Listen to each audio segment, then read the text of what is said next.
Hello, beloved. This is a new day.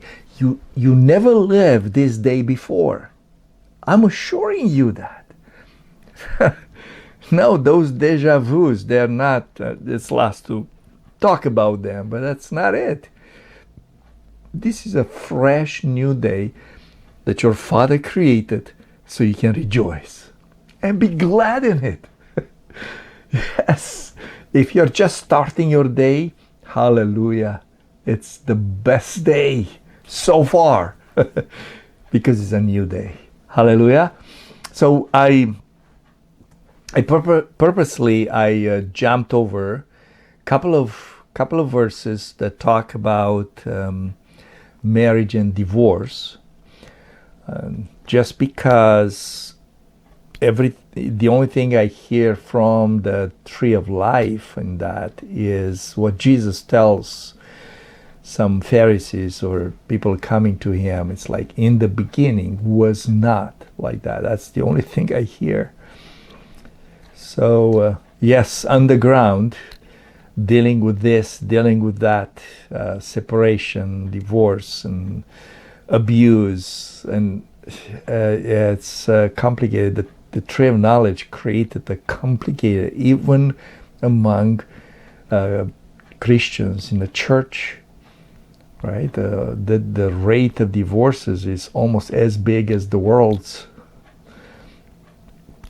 So that's the only thing I hear. So I'm not gonna touch on that.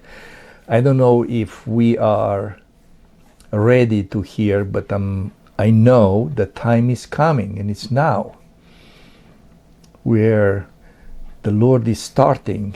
Yes, your generation, maybe you're getting ready to get married. Your generation is starting in a different way. It's starting because you already know that in the beginning she was to be yours and he was to be yours. You know that. You see that, and you have the power of the tree of life. I'm just going to leave it there. The Lord is restoring marriage.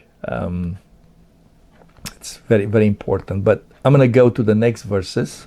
Okay. Verse 33, Matthew 5:33. Again, you have heard that it was said to those of old, you shall not swear falsely, but shall perform your oaths to the Lord. But I say to you, do not swear at all. Very powerful. Do not swear at all.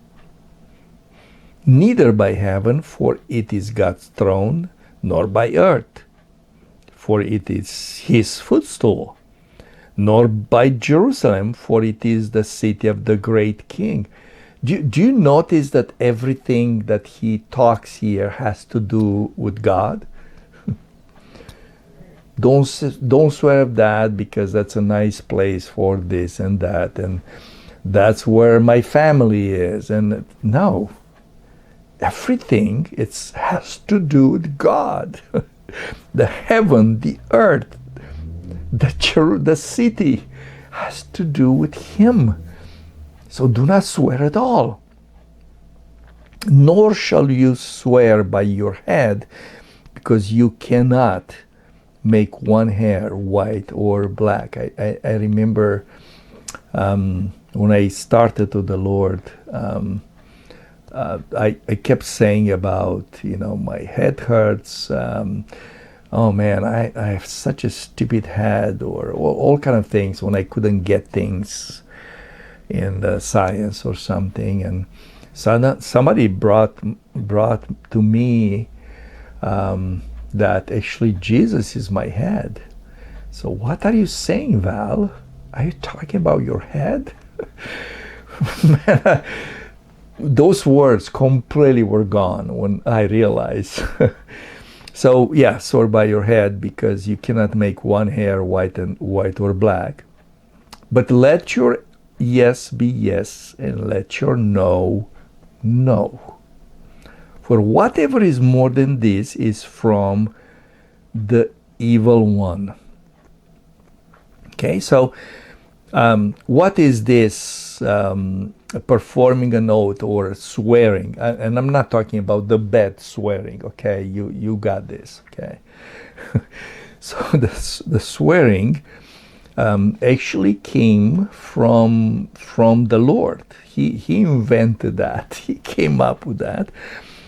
And in Hebrews 6:16, it says that man indeed swear by the greater, and an oath for confirmation is for them an end of all dispute. So swearing among men is they swear about something that's greater than both of the parties, and that should just finish the dispute, because if I swear by that, that means it must be true.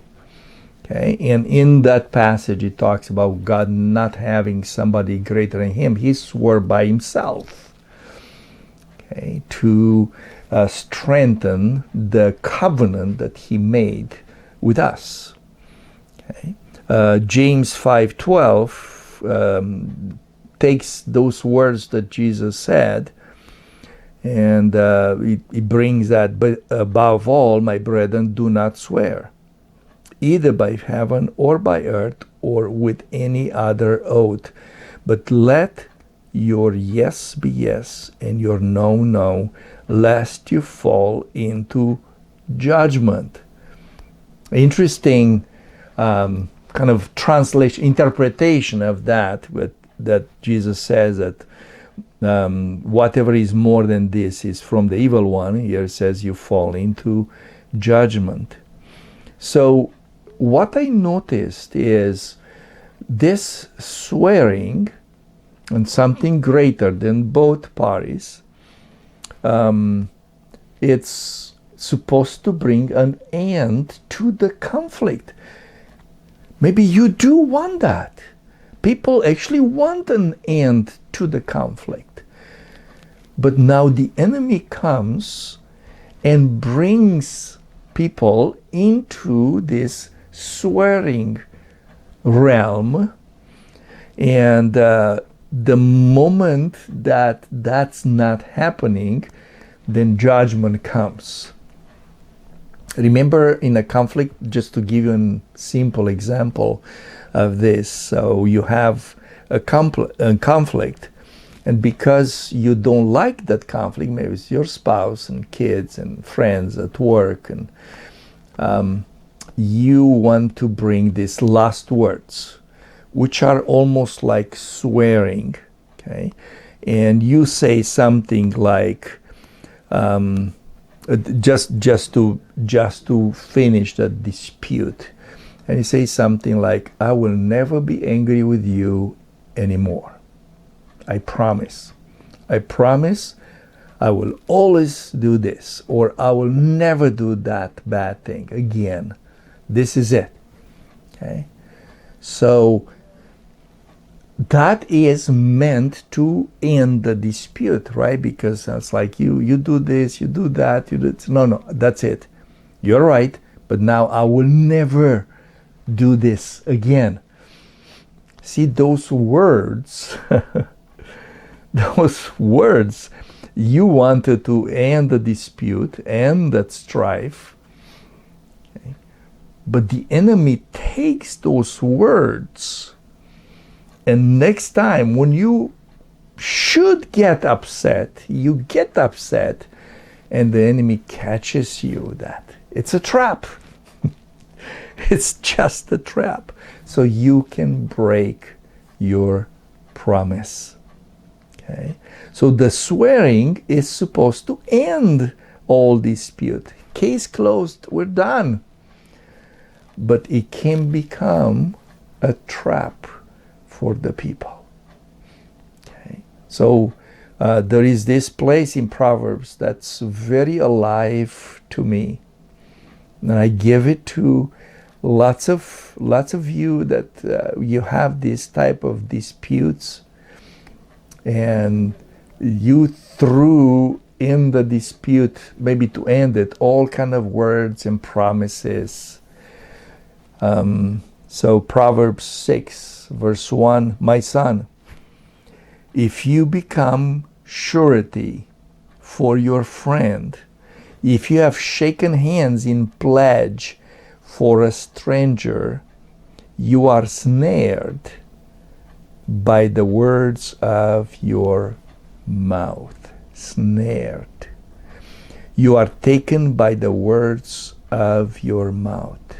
So do this, my son, and deliver yourself. For you have come into the hand of your friend. Go and humble yourself. Plead with your friend. Give no sleep to your eyes, no slumber to your eyelids. Deliver yourself like a gazelle from the hand of the hunter, and like a bird from the hand of the fowler. So you definitely got into a trap. See, when the hunter or the fowler, they try to trap a bird or an animal, they put things that that animal or the bird likes. It makes it look attractive. And when it gets there, it falls in the trap. Okay? You cannot lure them into with something that's ugly and disgusting and rejecting. So it has to look very nice, very attractive, so that brings them in. And that thought, okay, I assure you, this is it. I'm the guarantee. And sometimes in a business with brothers and sisters, that is a trap. I'm promising you, by next month, you'll get this money back, or you'll get this and you'll get that. I'll buy you this, I'll buy you that. Now, parents do that to the kids to make them be happy or stop crying. I'm going to buy you this. Right? So these words are not appeasing. They're not fixing anything. The dispute is not gone because of that. But the temptation is, let's say something to close the case.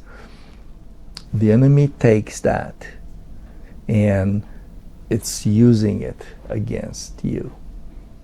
Are you in any type of situation? Take Proverbs 6, read it, eat it, and do it.